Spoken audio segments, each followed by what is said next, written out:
안녕하세요. 경매들어간 박영춘입니다. 날씨가 엄청 무덥죠? 건강관리에 유의하시기 바랍니다. 자, 제가요, 이제 준비한 강의가 있습니다.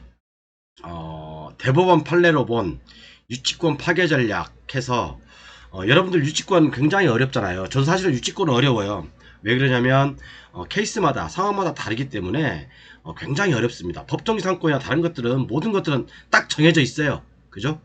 박영춘 강의만 들으면 여러분들은 다 선수가 되실 수 있습니다. 또 블루오션 교재만 가시면 여러분들은 학원 원장이나 강사보다 더 잘할 수 있어요.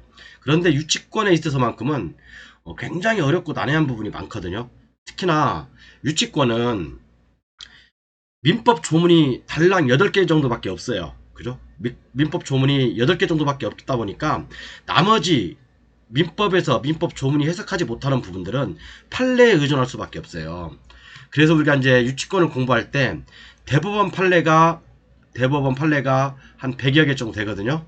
대법원 판례가요. 그리고 고등법원, 지방법원 판례가 한 300개 정도 됩니다. 그래서 유치권에 관련된 판례는 토탈 한 400개 정도 된다고 보시면 돼요. 그런데 이 모든 것들을 다 여러분들 공부하기는 쉽지 않아요. 절대 쉽지 않습니다. 그래서 제가 앞으로 한 10강 정도, 15강 정도 되나? 15강 정도에 걸쳐서 이 강의만 들으면 제 860강에서 지금 이제 860강이 죄송합니다. 이거 바꿔야 되겠다. 잠시만요.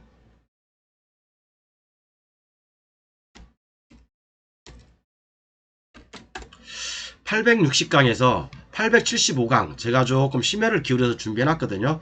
물론 블루오션 교재에 다 나와있는 내용들이에요. 공개하지 못하는 것들은 블루오션 교재에서 보시면 되고요. 이 강의만 들으면 여러분들 정말 유치권에 대해서만큼은 지킬 줄도 알고 부술 줄도 알아요. 그래서 여러분들은 도안이면 뭐 그런 식으로 행동하시면 안 돼요. 유치권에 대해서만큼은 절대적으로 대법원 판례에 의존할 수밖에 없다. 그리고 대법원 판례는 아까도 말씀드렸지만 지방법원, 고등법원 다 해가지고 한 400여 개 되는데 여러분들 그거 다 일일이 다 못 읽어요. 그리고 읽는다 해도 여러분들은 저처럼 설명하지 못하면 이해를 못 하십니다. 그래서 이번 시간에는 대법원 판례로 본 유치권 파괴 전략에서 1편, 이제 16편까지, 15편까지 할 거거든요. 16편까지. 굉장히 중요합니다. 유치권 지금까지, 나 유치권은 안 볼 거야. 뭐 간단한 것만 할 거야. 그렇게 생각하시는 분들도 반드시 제 강의를 들으십시오. 그러면 여러분들, 제가 장담컨대, 물론 변호사님들보다는 뛰어날 수는 없겠죠. 그죠? 그렇지만 그에 버금갈 수 있는 실력, 그리고 정말 학원에서도 감히 범접하지 못하는 그런 내용들까지 제가 총망라해서 간결하게 정리를 해놨어요. 그죠? 간결하게 정리를 해놨기 때문에 물론 제가 지금 강의하는 것들은 다 블루오션 교재에 있습니다. 그래서 반드시 이번 시간에는 기초 이론편이니까 제가 항상 법정지상권 얘기할 때도 기초 이론이 중요하다. 그죠? 이론이 중요하다. 점유자냐 소유자냐 원시취득이냐 그게 중요하다. 라고 말씀드렸듯이 유치권도 기초 이론편을 가장 잘 들으셔야 돼요. 이걸 모르고 계속해서 다른 강의를 듣잖아요. 그러면 말 그대로 사상누각입니다. 모래 위에 지은 집인 거예요. 모래 위에 지은 누각인 거예요. 금방 무너지죠. 그러니까 들을 때는 아는 것 같은데 나중에 막상 내가 이걸 응용하려고 하면 응용이 안 되는 거거든요. 그래서 반드시 오늘 이 기초 이론편 들으시고요. 제가 이제 8월부터는 조제 가격을 220만원으로 올리죠. 그리고 이제 지금까지는 8월달까지는 188이고 이제 요 근래 또 이제 휴가비를 받으셔가지고 구매하신다는 분들이 지금 많이 다 거의 구매하신 것 같아요. 그래서 이제 며칠 안 남았으니까 반드시 여러분들 정말 공부하십시오. 그죠? 제가 항상 말씀드리잖아요. 부동산이 오르면 오르는 대로 우리는 더 싸게 살 수 있고 빠지면 빠지는 대로 더 싸게 살 수 있고 이게 바로 경매입니다. 경매는 우리가 살아가면서 주식도 마찬가지지만 평생 함께 해야 될 친구예요. 모르고 불편하게 사는 것보다 조금 내가 6개월, 1년 고생해서 아는 어떤 그런 행복감, 성취감이 더 크잖아요. 그죠? 모르고 사는 불편함은 정말 힘들거든요. 제가 좋아하는 말은 이제 이게 유치권을 공부하기 전에 제가 잠깐 말씀드릴게요. 저는 이제 법 위에서 잠자고 있는 권리는 구제받지 못한다. 그런 내용하고 또 이제 이렇게 법을 공부하면서 또 판례를 공부하면서 느끼는 것들은 항상 이제 판사님들이 그런 얘기 하시죠. 시간에 앞서면 권리도 앞선다. 그죠? 시간에 앞서는 자는 권리에서도 앞선다. 그런 말들이 다 통용되는 것 같아요. 그래서 우리가 뭐 권리 분석이라든가 법정지상권이라든가 유치권이라든가 항상 그런 게 명확해요. 시간에 앞서는 자는 권리도 앞선다. 물론 예외적인 건 있어요. 그죠? 예외적인 거 건물 철거 청구 가등기라든가 뭐 그런 것 가처분이라든가 그런 것들 몇 가지 예외는 있지만 거의 뭐 95% 이상이 시간에 앞서는 자는 권리에도 앞서는 거예요. 유치권도 마찬가지거든요. 유치권도 마찬가지예요. 그래서 한번 지금부터 보도록 하겠습니다. 오늘은 서론편이니까 이론편이니까 간단하게 종합적인 앞으로 강의를 어떻게 할 것이다. 그런 것들에 대해서 얘기할 거고 참 그리고 교재 구성은 이렇게 돼 있습니다. 교재 구성은 이렇게 돼 있으니까 필요하신 분은 여기 밑에 전화번호 나와 있죠. 위에도 나와 있고 문자로 좀 주십시오. 자, 그럼 교재를 보면서 말씀드릴게요. 아까도 말씀드렸지만 대법원 판례로 본 유치권 파괴 전략. 그래서 제가 이제 대법원 모든 판례, 지방법원 판례까지 총 망라를 했습니다. 그런데 그 중에서 겹치는 것들 딱 요약하면요. 한 7, 80가지로 딱 요약이 돼요. 7, 80가지 사례로 딱 요약이 됩니다. 그래서 그런 것들이 오늘 제가 앞으로 15강에 걸쳐서 강의를 할 내용이거든요. 반드시 들으십시오, 여러분. 그냥 여러분들 외우려고 하지 마시고 제 강의 리바이벌에서 2번씩, 3번씩 들으다 보면 자연스럽게 귀에 익고 머리에 쌓이게 돼요. 여러분들 뭐 서점에서 파는 책가지고 공부하면 공부 됩니까? 안 돼요. 나이가 30 넘어서 또는 40 넘어서 공부하는 분들은요. 계속 반복적으로 듣는 것밖에 없어요. 제가 볼 때는 그게 가장 효율적입니다.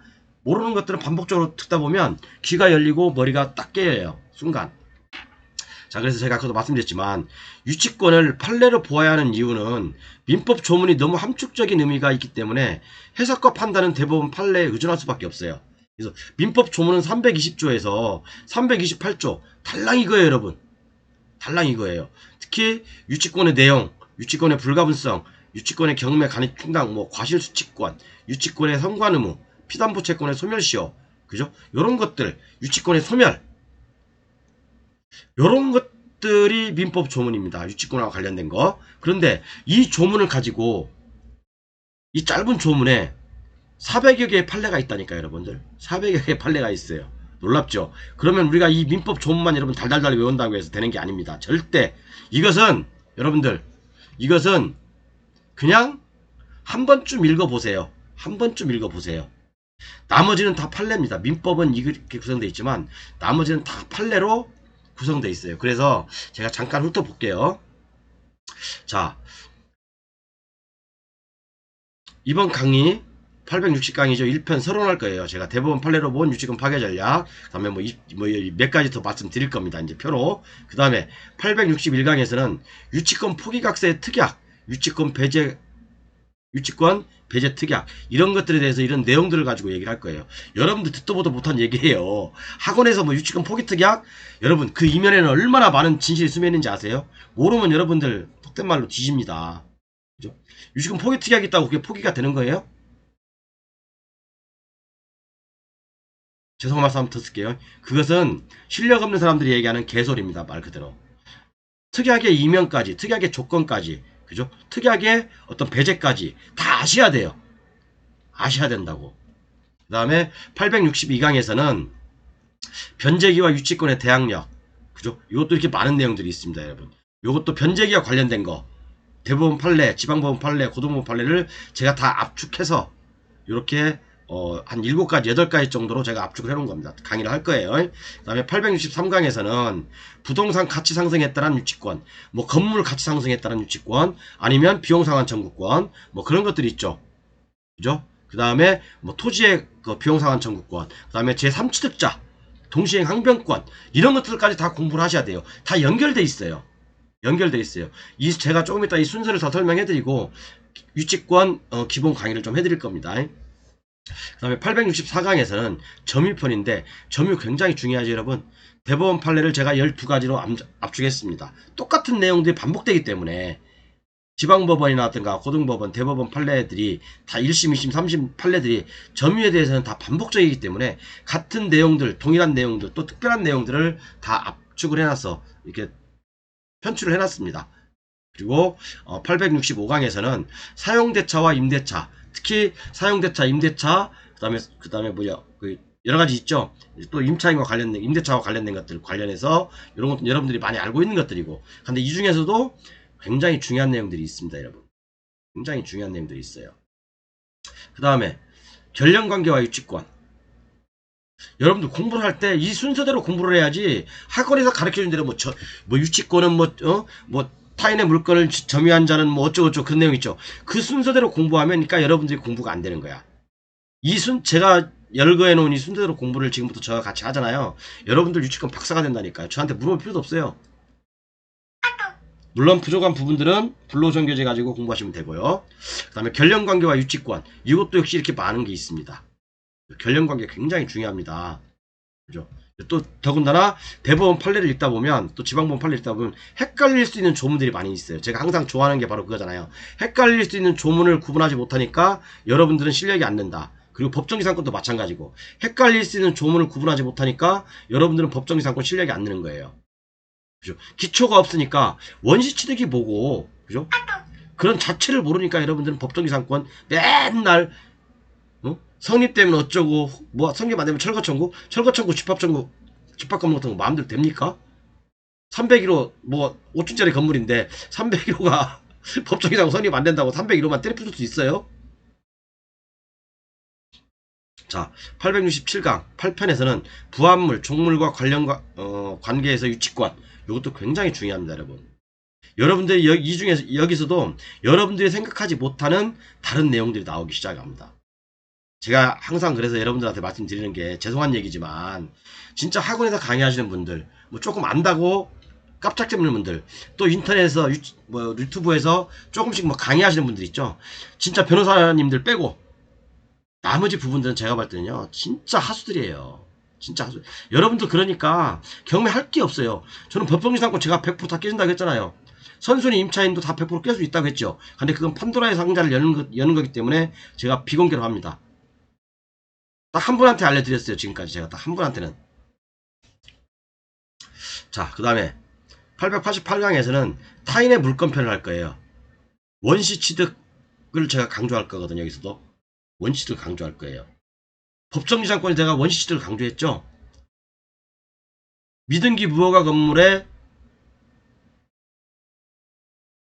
저당권 설정 당시에 위에 미등기 무허가 건물이 있다면 비록 그 사람이 소유권을 이전받지 못했다면 그 사람은 소유자, 뭐 자기 내면적으로는 소유자지만 대외적으로는 점유자일 뿐이에요. 그죠? 대한민국 민법은 등기를 해야지 소유자를 인정합니다. 법정기상권하고도 그래서 제가 기초 강의를 한 이유가 이 유치권하고 또 연결되어 있기 때문에 제가 또 설명을 드릴 겁니다. 이것도.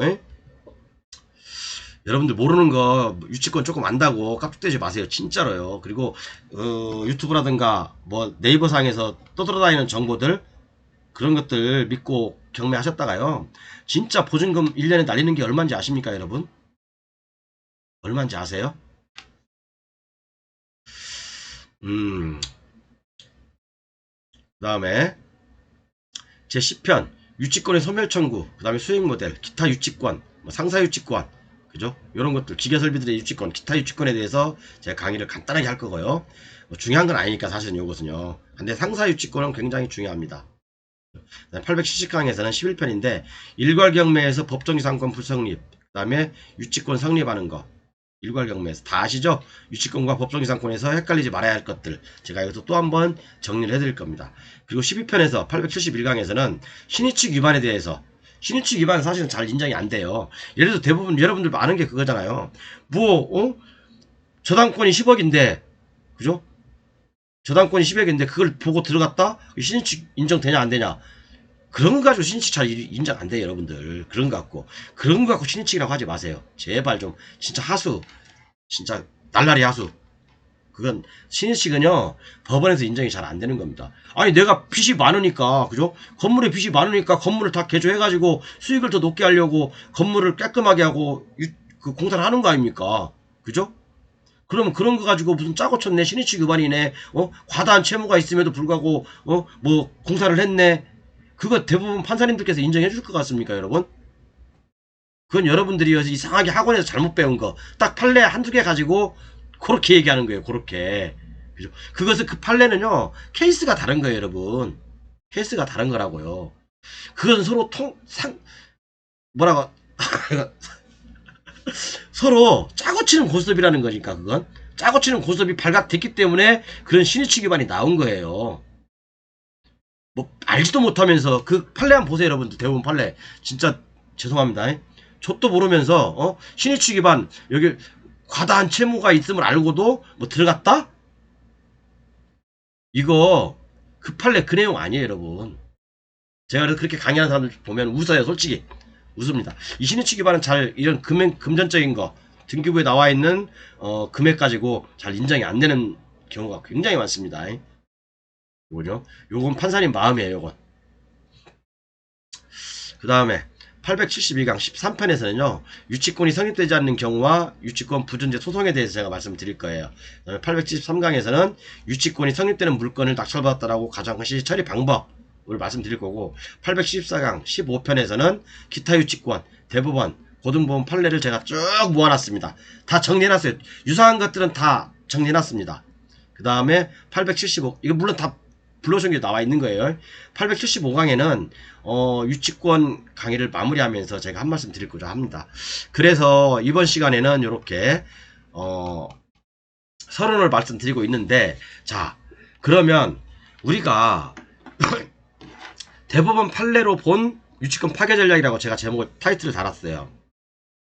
그런데 그러면 대법원 판례에서 가장 많이 언급되고 있는 내용들이 뭔지 그걸 일단 발췌를 해봐야 되잖아요. 그죠? 대법원 판례에서 각 파트별로 각 분야별로 언급되고 있는 내용들, 가장 많이 언급되고 있는 내용들을 먼저 여러분들은 이번 시간에 딱 기억하고 계셔야 돼요. 또 이거 기억하지 못하면 또 다음 시간에 헷갈린다니까요. 반드시. 그래서 이번 제가 유치권 강의를 제가 특강으로 하는 거거든요. 861강에서 875강까지 제가 우리 유튜브 뭐 보시는 분들을 위해서 제가 특별히 강의를 해드리는 거니까 정말 놓치지 말고 다 들으시기 바랍니다. 그리고 블루오션 교재 가지고 계신 분들은 그 교재 안에 다 있는 내용들이에요. 그죠? 뭐 유튜브에서 100% 다 공개는 안 하니까. 자, 그러면 판례에서 가장 많이 나오는 내용들이 뭐냐 한번 볼게요. 판례에서 가장 많이 나오는 문구가 뭐냐면 이제 기입등기 전후 대항력이에요. 자, 부동산 경매 절차에서 매수인은 민사집행법 어쩌고저쩌고 유치권자에게 그 유치권으로 담보하는 채권을 변제할 책임이 있는 것이 원칙이죠. 그죠? 원칙이잖아요. 그죠? 그런데 중요한 건 뭐냐면 압류의 효력이 발생한 이후에, 그죠? 점유를 이전하면 매수인에게 대항할 수 없다. 요 내용들이 가장 많이 나옵니다, 여러분. 요 내용들이 가장 많이 나와요. 물론 압류의 효력이 발생하기 전에 유치권을 취득한 경우는 적용되지 아니하고 근저당 설정 이후라거나 근저당이 설정된 이유라거나 유치권 취득 전에 설정된 근저당에 기하여 어쩌고저쩌고. 그러니까 이 말이 뭔 말이냐면, 자, 우리가 압류의 효력이라는 게 뭡니까? 압류의 효력이라는 게 경매 기입등기잖아요. 그죠? 경매 기입등기, 이게 경매 기입등기야. 경매 기입등기 이후에 이 채무자가 점유를 이전하는 것은 이 낙찰자에게 대항할 수 없다 이거예요. 그러면 이 유치권자는 이 경매 기입등기, 그러니까 다시 말해서 법률용어로 압류의 효력이 발생하기 이전부터 점유를 해야 되는 거죠. 그죠? 이건 다 알고 있죠. 그런데 여러분 또 한 가지 헷갈리는 게 있어. 그죠? 채무자가 점유를 이전하는 것은, 압류의 효력이 발생한 이후에 점유를 이전하는 것은, 이 유치권자에게 점유를 이전하는 것은 낙찰자에게 대항할 수 없다며. 그런데 또 유치권을 이전하는 것은, 그러니까 유치권자가 다른 사람에게, 제3자에게 유치권을 이전하는 것은 대항력이 있어. 그죠? 헷갈리죠 여러분들 이거. 그러니까 여러분들 공부하시면서 이렇게 저처럼 딱 정리해주는 사람이 없으면 여러분들은 평생 가도 실력이 안 느는 거예요. 저도 뭐 이렇게 공부하기까지는 뭐 얼마나 많은, 진짜 과거에 얼마나 많은 판례며 어떤 법조문을 읽었겠습니까 여러분. 저도 많이 읽었어요. 여러분들 상상하는 거 그 이상으로, 그죠? 그 이상으로 많이 읽었어요. 그래서 저는 판사님들이 쓴 그 판결문을 보면 제가 그러잖아요. 한 편의 시 같다고. 저는 진짜 한 편의 시 같아요. 물론 문장이 처음부터 끝까지 뭐 마침표가 없지만 그래도 한 편의 시 같아요. 그죠? 저하고는 좀 이렇게 코드가 맞나 봅니다. 그렇기 때문에 그러니까 채무자가 소유자죠. 그러니까 그죠? 소유자죠. 소유자가 점유를 경매 기입 등기 이후에 이후에 이 공사업자한테 이전하는 것은 낙찰자에게 대항할 수 없지만 유치권자가 제3자에게 점유를 이전하는 것은 관계없다 이거예요. 그죠? 이해가시죠? 뭐 이게 나중에 차후로 나오니까 이제 다음에 나오니까요. 설명해 드릴 거고. 자, 그 다음에 판례에서 가장 많이 나오는 문구 점유에 관련해서 또 판례에서 가장 많이 언급을 하고 있어요. 점유란 나중에 다 설명할 거예요. 지금 제가 1편에는 그냥 서론이거든요. 점유란 물건이 사회 통념상 그 사람의 사실적 지배에 속한다고 보이는 객관적인 관계에 있는 것을 말한다. 그러니까 사실적 지배가 여기서 가장 중요하거든요. 이때 사실상의 지배가 있다고 보려면 반드시 물건을 물리적, 현실적으로 지배하는 것이 아니고, 그죠? 물건과 사람과의 시간적, 공간적 관계와 본권과 관계, 타인의 지배, 배제 가능성 등, 이걸게요. 타인 지배의 배제 가능성. 그러니까 다른 사람이 못 들게 한다는 얘기거든요. 그죠? 고려하여 어쩌고저쩌고. 이 내용도 가장 많이 나옵니다. 점유에 관련해서. 그죠? 타인의 간섭을 배제하는 면이 있어야 한다. 그죠? 이때 뭡니까? 울타리를 치고 유치권 행사한다고 하고 자금 장치를 하고 시간 장치를 하고 그죠? 그죠?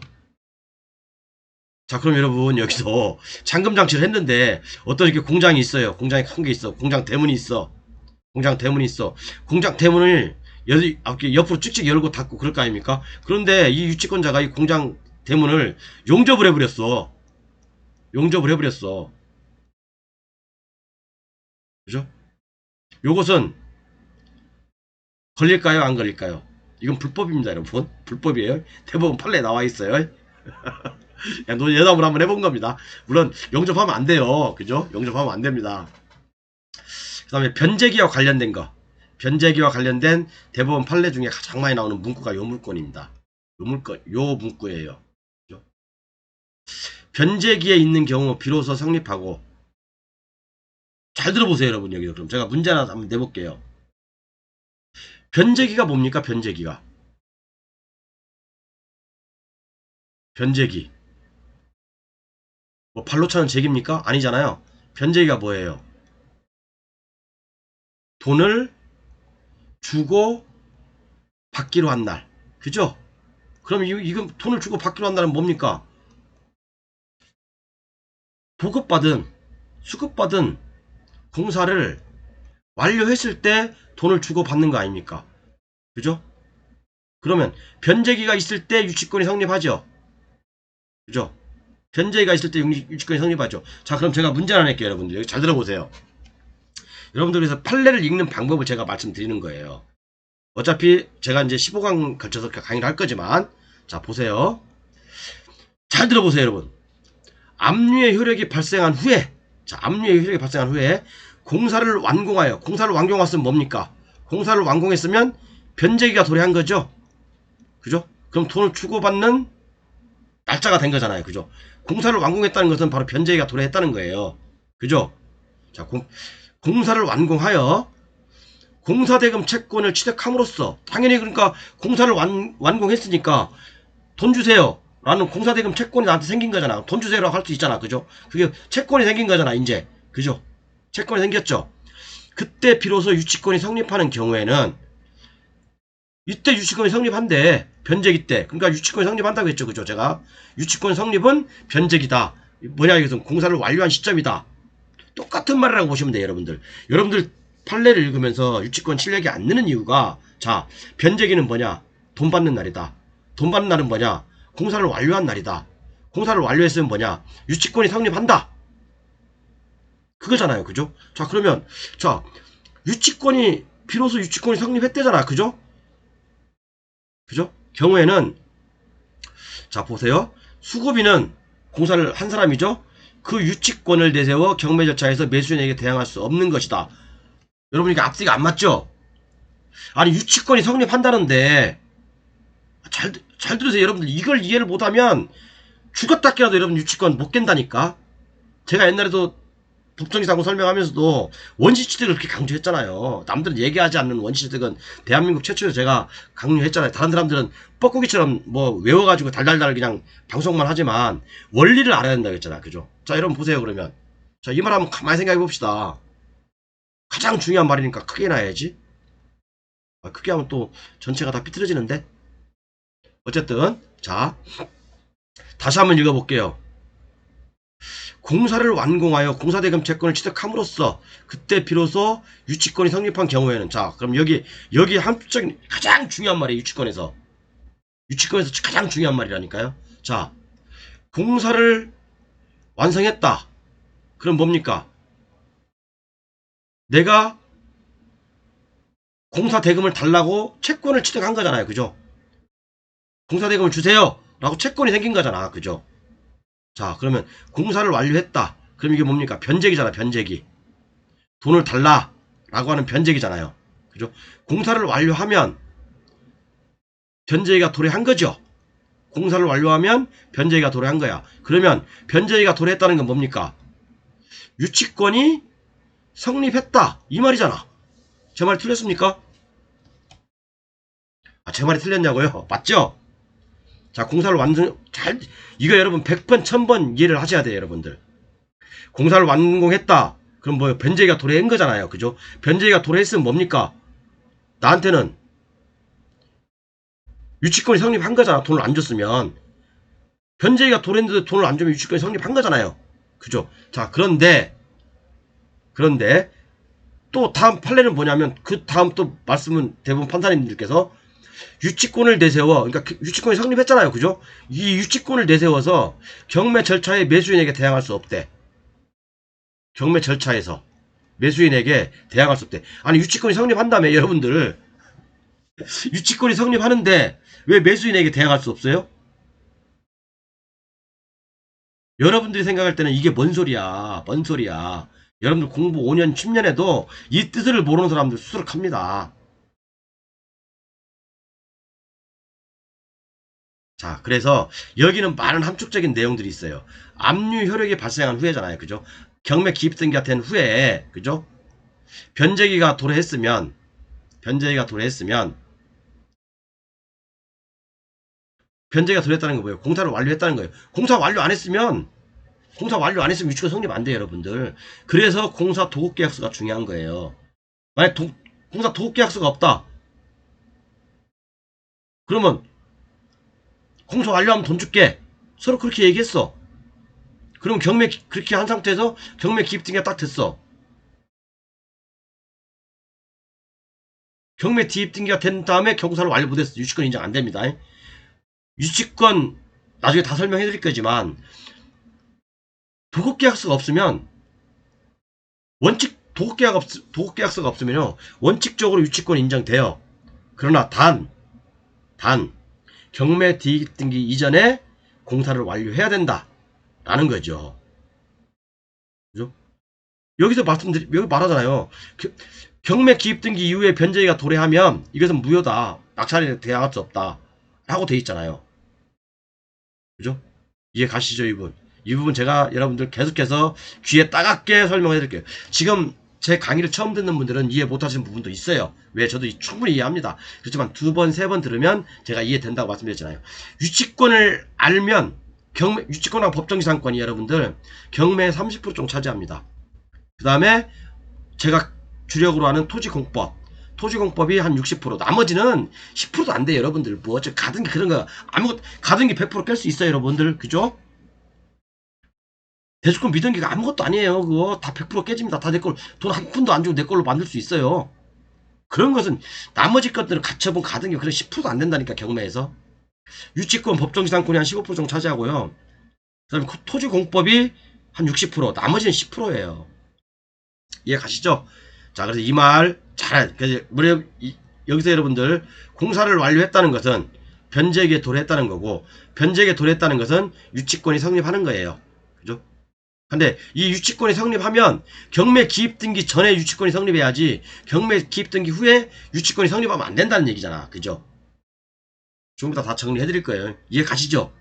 경매 기입 등기 이후에 공사를 완료하면 안 돼. 경매 기입 등기 이전에 공사를 완료해야 되고, 경매 기입 등기 이전에 변제기에 도래해야 되고, 경매 기입 등기 이전에 유치권이 성립돼야 되고, 이 이후에 되는 건 다 무효라니까. 그죠? 그러니까 제가 말씀드렸죠. 여러분, 이건 철칙이야, 철칙. 제가 나중에 강조하겠지만, 공사를 완료했다는 것은 뭐라고? 변제기에 도래했다는 거. 변제기가 도래했다는 것은 뭐라고? 유치권이 성립됐다는 거. 근데 요것은 언제 해야 된다?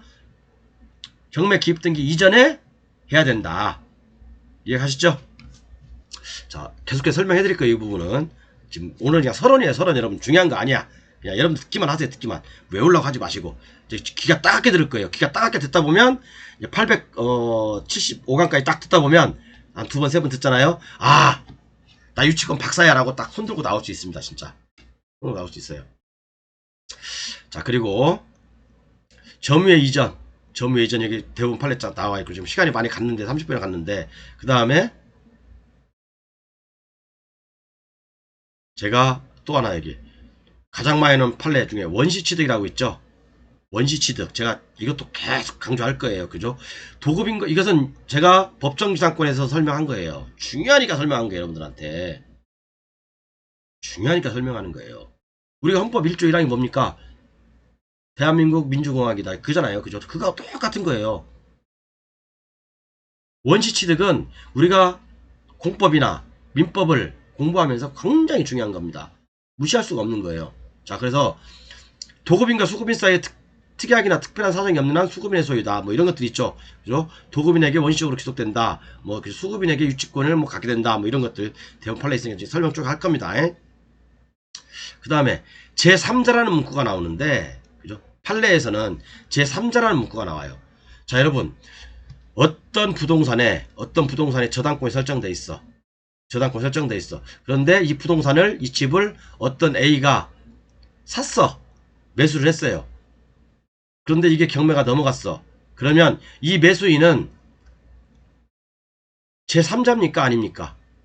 이 매수인은 제3자에 아니에요.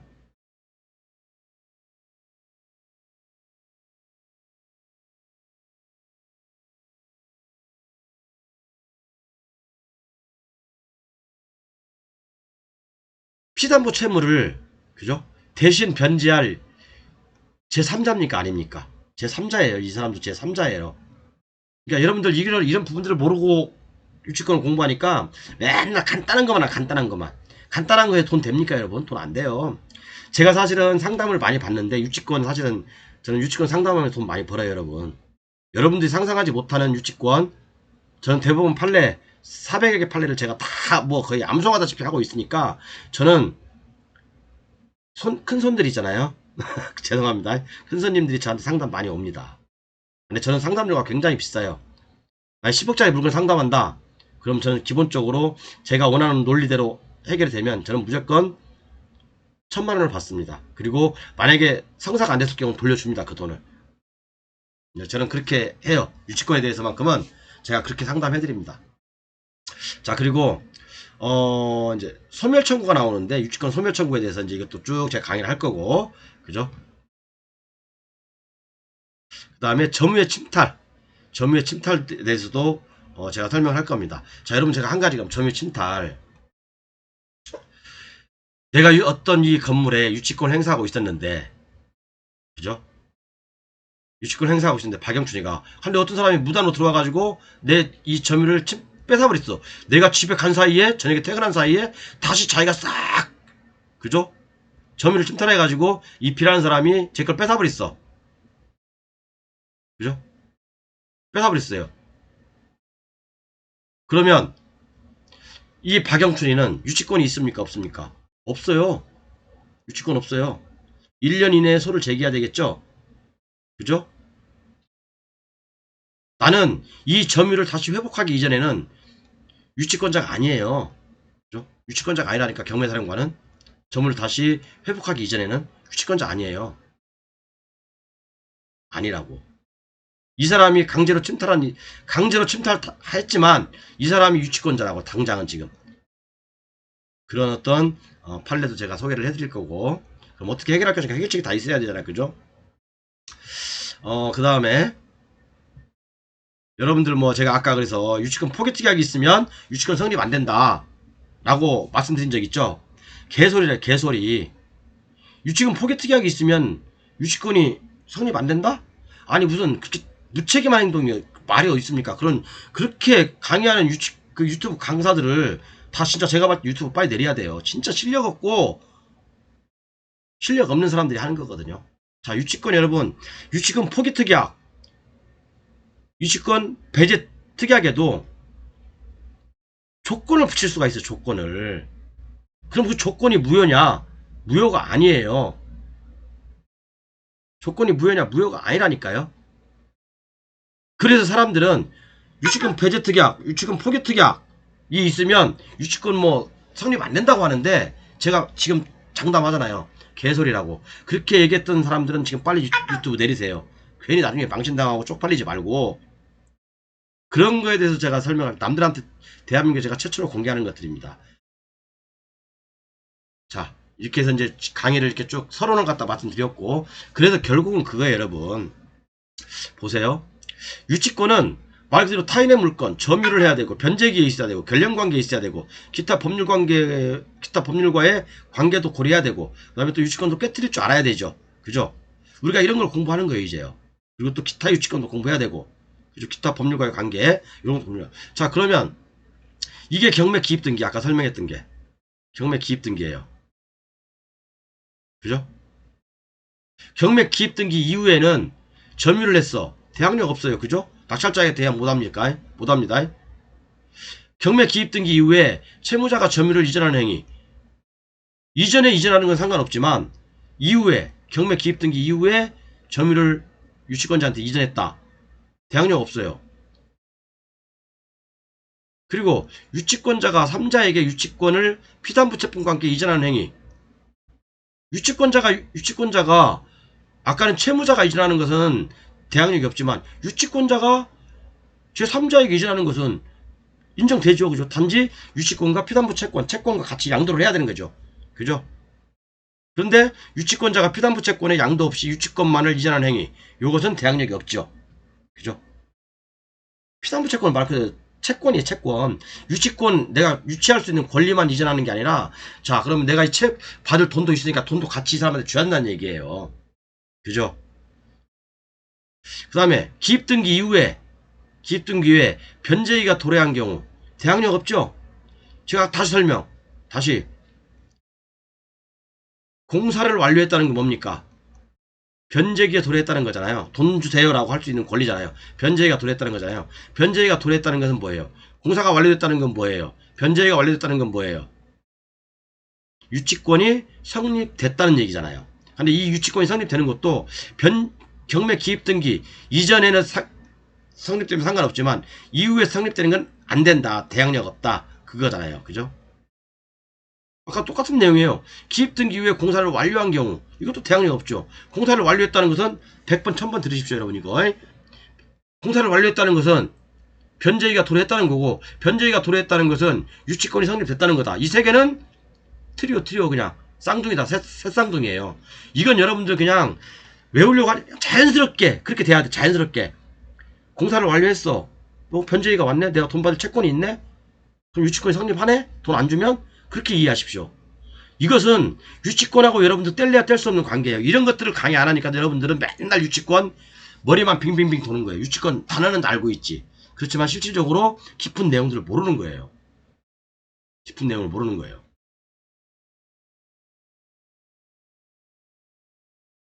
자, 제가 아까 설명해드렸던 내용 중에 하나가 변제기에 대한 약정이 없다면 변제기에 대한 약정이 없어. 내가 언제까지 돈을 주기로 한다. 변제기에 대한 약정이 없어. 그러면 유치권은 원칙적으로 성립해요. 변제기에 대한 약정이 없으니까 변제기에 대한 약정이 있다면 변제기 날에 공사를 완료한 날에 유치권이 성립하지만 변제기에 대한 약정이 없다면 무조건 유치권 성립합니다. 그런데 기입등기 이전에 공사를 완료해야 돼. 그죠? 그래야 대항력이 생기는 거예요. 이해 가시죠? 자 그러면 이제 여러 가지 이제 공사 완료라는 뜻이 뭔가 여기서 공사 완료라는 것은 뭐 100% 완료를 해야 되는 건가요? 그죠? 여러분, 공사 완료라는 게 변제액이 들어있다는 게 100% 공사를 완료해야 된다는 거예요? 그건 아니거든요. 그런 내용들 여러분들 모르니까 유치권을 겁내하고 그러잖아요. 어느 누구한테 가도, 여러분들 학원 원장한테 가도 물어보세요. 공사 완료라는 게 100% 공사를 완료해야 되는 겁니까? 그럼 유치권에서 얘기하는 변제기, 공사 완료, 유치권 성립이라는 게 공사가 어느 정도까지 진척이 되는지 그게 성립되는 겁니까? 한번 물어보세요. 답변 못하는 거 엉뚱 깽뚱한 답변하는 사람들 많을거려. 제 강의 875강까지 하기 전에 물어보세요. 그럼 나중에 제 강의 듣다 보면 그 사람 말이 틀렸는지 맞았는지 딱 판단이 쓸 겁니다, 여러분. 진짜 어영부영 구렁이 담 넘어가듯이 그렇게 답변하는 학원들, 또 원장님들, 또 강사님들 그렇게 하시면 안 돼요. 대법원 판례 400개 다 읽어보셨습니까? 진짜 마음으로 와닿고 마음으로 읽어보셨나요? 저는 제가 유치권에 대해서 옛날에 뭐 간접적으로 강의를 많이 했지만 진짜 유치권만큼은 대한민국의 저는 최고 1인자라고 제가 생각해요. 유치권은 저는 다 깰 수 있습니다. 물론 못 깨는 것도 많죠. 완벽하게 그러니까 입성보다는 수성이 어려운 거잖아요. 그래서 지키는 게 더 어렵거든요. 어쨌든 간에 자 이렇게 보면 되고요. 그래서 이번 시간에는 서론을 좀 길게 했는데 좀 이렇게 뭐 입증 책임이라든가 이런 것도 다 해야 되는데 아직 못했습니다. 이런 것들은 만약에 이제 그러면 예를 들어서 여러분 어떤 사람이 점유를 주장하고 있어, 어떤 사람이 유치권을 주장하고 있어. 그러면 그 입증 책임은 누구한테 있나요? 이거를 주장하는 사람한테 있는 거예요. 유치권자한테 있는 거예요. 그죠? 유치권자가 나는 언제 때부터 점유를 했어. 그거 다 입증해야 되는 겁니다. 그죠? 그리고 경매 개시 결정 기입 등기 이건 아시죠? 기입 등기 후에 아까 제가 다 설명해 드렸어요. 서론이니까 그냥 보세요. 그냥 아까 이게 설명해 드렸고 순서는 자 다음 시간부터는 자 2편 대법원 판례로본 유치권 파괴자 2편에서 유치권 포기각서와 조건, 유치권의 배제 특약과 조건편을 하겠습니다. 자 오늘 좀 이렇게 서론인데 좀 길게 했죠? 근데 유치권을 제가 좀 이렇게 여러분들께 웬만큼 80% 정도 90% 정도로 공개하기 위해서는 이렇게 좀 꼼꼼하게 해드려야 돼요. 그리고 조금 자극이 돼야 돼요. 자극이 안 되면 유치권을 절대 넘어설 수가 없습니다. 알아야지 면장을 하죠. 그죠? 그리고 법위에서 잠자고 있는 권리는 구제받지 못하고 유치권에서도 항상 말씀드렸지만 시간에 앞서는 자는 권리에서도 앞섭니다. 시간에 앞서는 자는 권리에서도 앞선다. 그게 바로 우리 법원의 한결같은 입장입니다. 자, 그래 다음 시간에는 요거 반드시 보세요. 유치권 포기각서와 조건, 유치권의 배제 특약과 조건편을 하겠습니다. 다음 시간에는 861강이거든요. 오늘은 서론했으니까 다음 시간에 꼭 뵙고 그리고 여러분들 한 가지 더 제가 뭐 솔직히 이제 나중에 220만원 왜 이렇게 비싸냐라고 할 사람도 있지만 어떤 학원은요 블루오션 교재 제가 보니까 진짜 허접한 거 가지고 600, 700, 800도 받아요. 진짜 저는 제 교재 이거 220만원 올리는 거 여러분들 이제 8월달부터 올릴 거거든요. 휴가 전에 8월달 이전에 반드시 구매하십시오 여러분. 진짜 후회하지 마시고요. 후회하지 마시고 반드시 공부하시면 자유로워질 수 있어요. 주식도 알면 굉장히 자유로워지잖아요. 주식도 알면 모르니까 맨날 주식 시세판 보고 있고 조마조마하고 내일은 어떻게 될까 막 걱정만 하고 그죠? 뭐 진짜 우황청심은 집에다가 한 박스 갖다 놓고 주가가 떨어질 때 되면 막 우황청심 한 두 알씩 먹고 막 그러잖아요. 왜 그렇게 사십니까? 경매도 마찬가지예요. 경매 부동산도 알면 정말 편안해지거든요. 항상 기회가 사방에 널려 있는데 어느 때든 주워먹을 수 있잖아요. 그죠? 여러분들 반드시 교재 구매 필히하십시오. 필히 진짜 필히하십시오. 최근 한 달 동안 제 그 구독자가 늘은 거 보니까 한 300명 정도가 300명 250분 정도가 늘었더라고요. 250분 중에 최근에 구독하신 분들 중에 한 뭐 그래도 꽤 많은 분들이 교재 구매하셨어요. 반드시 구매하셔가지고 문자로 주십시오. 감사합니다.